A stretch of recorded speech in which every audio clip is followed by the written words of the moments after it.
সারা বাংলাদেশে একটা আতঙ্ক বিরাজ করছে, সেটা হচ্ছে যে লিঙ্গ কর্তন। আজকের দিনেও আপনারা দেখেছেন যশোর থেকে শুরু করে সাতক্ষীরার কলারোয়া থেকে শুরু করে এমনকি ঢাকা পর্যন্ত যেখানে ব্যাপক হারে লিঙ্গ কর্তন হচ্ছে। আগে একটা সময় ছিল যে আমরা যে বিষয়গুলো কখনো কল্পনা করিনি, কিন্তু এখন এই বিষয়গুলো আমরা অহরহ দেখতে পাচ্ছি। এই বিষয়গুলো এখন অহরহ হচ্ছে। তো আসলে আজকের আলোচনার মূল কারণ হচ্ছে একটা জিনিস খেয়াল করে দেখলাম যে আজকে এক টিকটকারের স্ত্রী কর্তৃক তার স্বামীর লিঙ্গ কর্তন করা হয়েছে। বিষয়টা অনেকের কাছে সামান্য মনে হতে পারে, কিন্তু বিষয়টা দারুণভাবে যদি আমি গভীরভাবে যদি চিন্তা করি তাহলে এটা কিন্তু উদ্বেগের একটা বিষয়।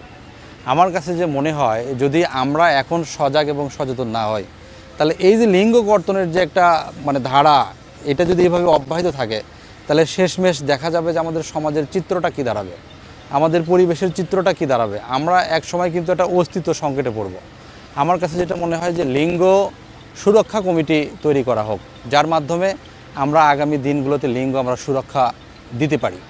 এখন আমরা যদি এ ব্যাপারে সজাগ, সচেতন এবং সোচ্চার যদি না হয়, সেক্ষেত্রে আমাদের অস্তিত্ব বিপন্ন হতে পারে বা আমরা একটা বিপদের মধ্যে পড়ে যেতে পারি। সুতরাং আমি বলবো যে সময় থাকতে এখনই আমাদের হাতে যথেষ্ট পরিমাণে সময় আছে। একটা জিনিস দেখেন, এই বৎসরের মধ্যে কতগুলো ঘটনা ঘটে গেল, একের পর এক ঘটনা ঘটে যাচ্ছে, একের পর এক ঘটনা ঘটে যাচ্ছে। তো এই বিশেষ করে কিছু মহিলা আছে, কিছু সংখ্যক মহিলা আছে যাদের দ্বারা এই ধরনের জঘন্য ঘটনা ঘটছে। আমরা পুরুষরা, বিশেষ করে পুরুষ যারা, আমরা কিন্তু অনিরাপদ ফিল করি, আমরা কিন্তু অনিরাপদ অনুভব করি যে কোন সময় লিঙ্গ কর্তন হয়, কোন সময় লিঙ্গ কর্তন হয়। সুতরাং আমাদেরকে এখনই সচেতন হতে হবে, বিশেষ করে প্রশাসনকে এই ব্যাপারে জোর সোচ্চার দাবি তুলতে হবে যে আমাদের একটা লিঙ্গ সুরক্ষা কমিটি দরকার, যে কমিটির মাধ্যমে আমরা আমাদের লিঙ্গকে সুরক্ষা করে দিতে পারি।